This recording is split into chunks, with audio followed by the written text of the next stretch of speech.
प्रिय छात्रों, आपका स्वागत है study with Vijay YouTube channel पे। छात्रों, आज आप सभी के लिए class 10th math NCERT chapter 8.2 इस चैप्टर में क्या पढ़ना है? पूरक कोण का त्रिकोणमितीय अनुपात ज्ञात करना सीखें।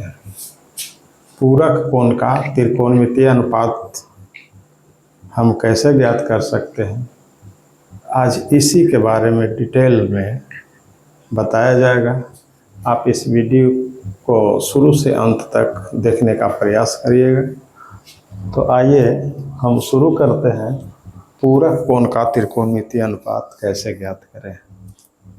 सबसे पहला नंबर, पूरक कोण होता क्या है इसके बारे में जानिए। तो इसके लिए हम एक समकोण त्रिभुज लेते हैं। क्या लेते हैं? एक समकोण त्रिभुज की रचना करते हैं। ये मान लिया जाए कि ये है एक समकोण त्रिभुज। ये एक समकोण त्रिभुज है जिसका शीर्ष ए है और बी कोण समकोण है, इस सी कोण है। इसमें 3 कोण है इस त्रिभुज में।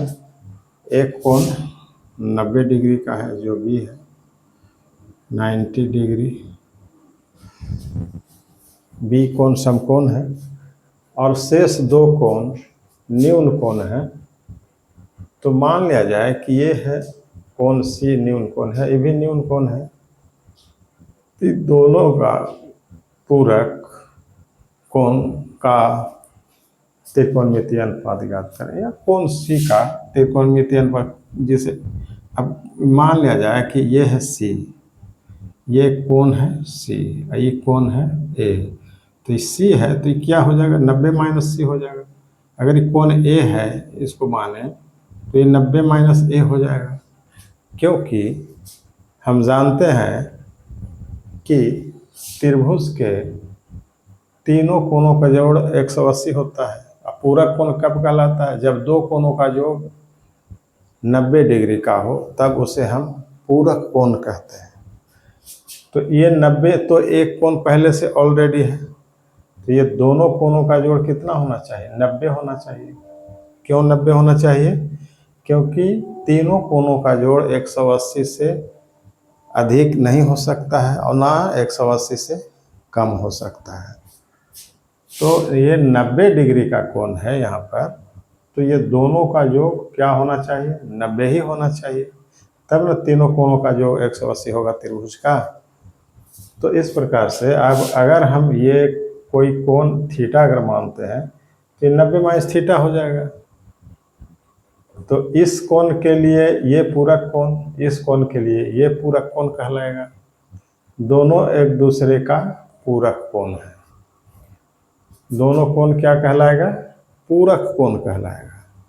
क्यों कहलाएगा? क्योंकि दोनों का योग कितना है? तो 90 डिग्री का है, इसीलिए ये दोनों कोण पूरक कोण है। अब हमको पूरक कोण का त्रिकोणमितीय अनुपात ज्ञात करना है। तो कैसे ज्ञात करेंगे? जैसे मान लिया जाए कि ये कोण है थीटा, तो ये क्या हो जाएगा? ये हो जाएगा 90 माइनस थीटा हो जाएगा। ये कोण क्या हो जाएगा? 90 माइनस थीटा हो जाएगा। ये कोण 90 माइनस थीटा कहलाएगा, यानी पूरक कोण। तो यहाँ पर देखा जाए, जैसे इस त्रिभुज में हम यहाँ पर त्रिकोणमितीय अनुपात हमको ज्ञात करना है। तो मान लिया जाए कि यहाँ पर किसका त्रिकोणमितीय अनुपात ज्ञात करना है? तो पूरक कोण का। तो थीटा ये मान लिया है, तो ये कोण 90 माइनस थीटा, ये पूरक कोण कहलाया। इस पूरक कोण के लिए त्रिकोणमितीय अनुपात क्या होगा? कैसे ज्ञात करेंगे? तो साइन पूरक कोण को लिखेंगे हम 90 माइनस थीटा बराबर क्या हो जाएगा? ये देखिए, इस कोण के लिए क्या हो जाएगा? ये इस कोण के लिए साइन में लम ये हो जाएगा, आई आधार हो जाएगा, आई कर्ण हो जाएगा। इस कोण के लिए ये लंब, ये आधार, ये कर्ण। इस कोण के लिए ये लंब, ये आधार, ये कर्ण। यहाँ पर 90 डिग्री के सामने वाली भुजा क्या है? एच है, कर्ण है। इसको कर्ण भुजा कहते हैं। इस कोण के लिए ये लंब हो जाएगा तो ये आधार, आधार लंब चेंज होता है, न्यून कोण के अनुसार होता है। न्यून कोण के सामने की भुजा को लंब कहते हैं। तो ये अगर ये इस कोण के लिए अगर हम निकालना चाहेंगे त्रिकोणमितीय अनुपात तो ये लंब हो जाएगा, ये आधार बन जाएगा। ये पूरा कोण भी न्यून कोण है, इसलिए इस कोण के सामने की भुजा ये लंब, ये आधार बन जाएगा। ये तो कर्ण ऑलरेडी है। तो हम देखिए यहाँ पर निकालते हैं साइन 90 माइनस थीटा। इस कोण के लिए लंब, तो साइन बराबर होता है लंब बटा कर्ण, यानी लंब क्या है? BC और कर्ण क्या है? AC। BC बटा AC। तो BC बटा AC, यहाँ पर देखिए BC बटा AC, BC बटा AC। तो इस कोण के लिए क्या हो जाएगा? ये आधार है और ये कर्ण है। तो BC बटा AC बराबर हम क्या लिख सकते हैं? कॉस थीटा लिख सकते हैं, क्योंकि कॉस थीटा बराबर भी कॉस थीटा, इस कोण के लिए कॉस थीटा आधार बटा कर्ण ही हो गया। तो BC बटा AC कॉस थीटा के बराबर हो जाएगा। तो यहाँ पर साइन 90 माइनस थीटा बराबर BC बटा AC और कॉस थीटा बराबर भी BC बटा AC। कॉस थीटा इस कोण के लिए अगर कॉस हम लेते हैं तो क्या हो जाएगा? ये हो जाएगा आधार बटा कर्ण, यानी थीटा। तो यहाँ पर हम क्या देख रहे हैं? तो साइन 90 माइनस थीटा बराबर हो जाएगा कॉस थीटा के बराबर हो जाएगा। साइन 90 माइनस थीटा क्या हो जाएगा? कॉस थीटा के बराबर हो जाएगा। इसी प्रकार से हम कॉस थीटा लेते हैं, कॉस 90 माइनस थीटा, पूरा कोण करना, त्रिकोणमितीय अनुपात ज्ञात करना है, इसलिए 90 माइनस थीटा बराबर क्या लिखेंगे? तो इस कोण के लिए ये लंब है तो ये आधार है, तो आधार बटा कर्ण यानी AB बटा AC लिखेंगे। AB बटा AC, AB बटा AC। अब यहाँ पर ये देखिए, यहाँ पर ये है, इस कोण के लिए ये लंब है और ये कर्ण है।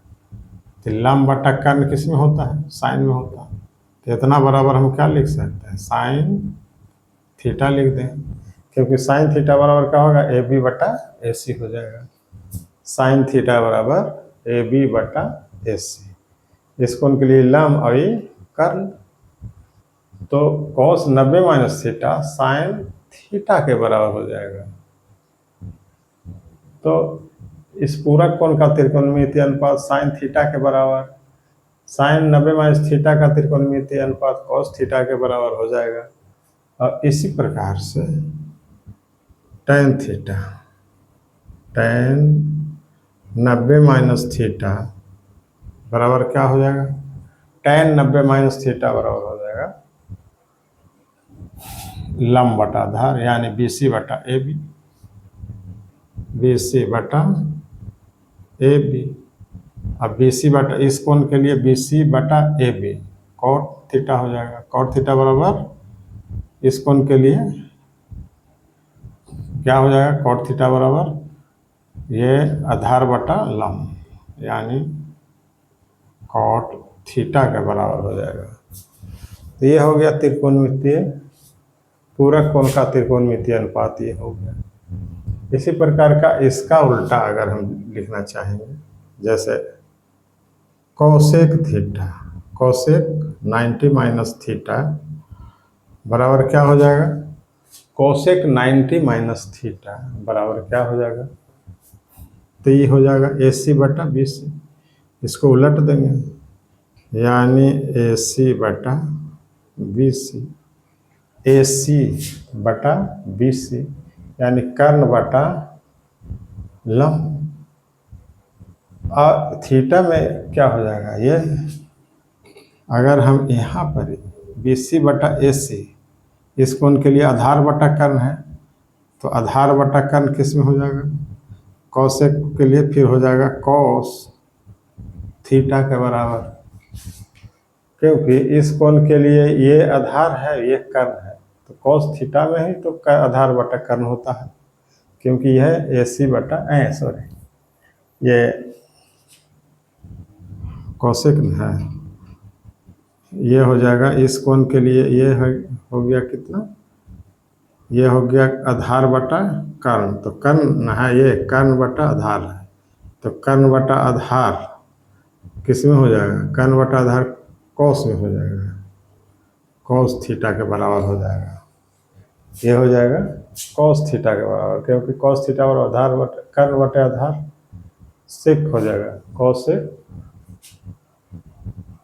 बराबर सेक हो जाएगा, sorry sec cosec 90 minus theta बराबर सेक थीटा हो जाएगा, कॉसेक 90 माइनस थीटा बराबर सेक थीटा, क्योंकि यहाँ AC बटा BC है, AC मतलब कर्ण बटा आधार, तो सेक थीटा में होता है कर्ण बटा आधार, इसलिए सेक थीटा के बराबर हो जाएगा। अब यहाँ पर हमको चाहिए सेक थीटा, सेक 90 माइनस थीटा का क्या हो जाएगा, तो सेक 90 माइनस थीटा, इस कोण के लिए सेक 90 माइनस थीटा यानी कर्ण बटा आधार, तो ये तो लम्ब है आधार, यानी AC बटा BC, AC बटा BC, इस कोण के लिए AC क्या हो जाएगा, साइन हो जाएगा, साइन यानी कर्ण बटा ना, हाँ कर्ण बटा लम्ब, तो कर्ण बटा लम्ब यानी सेक हो जाएगा, सेक का कौशिक हो जाएगा कर्ण बटा लम्ब, कौशिक थीटा हो जाएगा, ये हो जाएगा। इसी प्रकार से ये हो गया कॉट के लिए। अब कॉट 90 माइनस थीटा बराबर कॉट 90 माइनस थीटा बराबर क्या होता है, तो कॉट थीटा बराबर क्या होता है, इस कोण के लिए तो लम्ब हो गया, ये आधार हो गया, तो आधार बटा लम्ब होता है, यानी AB बटा BC, AB बटा BC, तो इस कोण के लिए लम्ब बटे आधार यानी tan, यहाँ हो जाएगा tan थीटा। तो ये हो गया पूरक कोण का त्रिकोणमितीय अनुपात, और यह एक सूत्र बन जाता है। इसी की सहायता से हम कुछ प्रश्नों का हल कर सकते हैं। जैसे कोई प्रश्न है, जैसे में मान लिया जाए, अब हम इस प्रश्न पर आधारित कुछ प्रश्न का एग्जाम्पल दे करके और हल करके बताना चाहते हैं कि इसका उपयोग इसका कहाँ होगा। जैसे मान लिया जाए कि एक प्रश्न है, क्वेश्चन है, साइन 72 डिग्री बटा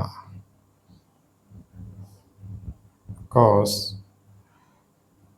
18 डिग्री का मान क्या होगा। ये प्रश्न है, ये पूरक कोण पर आधारित प्रश्न है, तो इसका हल हम कैसे करेंगे। यहाँ पर देखिए हल, साइन 72 डिग्री को हम लिख सकते हैं साइन 90 माइनस 18, क्योंकि 90 में से 18 जाएगा तो 72 बचेगा, तो हम साइन 72 को साइन 90 माइनस 18 लिख देते हैं। अब बाटा में नीचे है कॉस 18,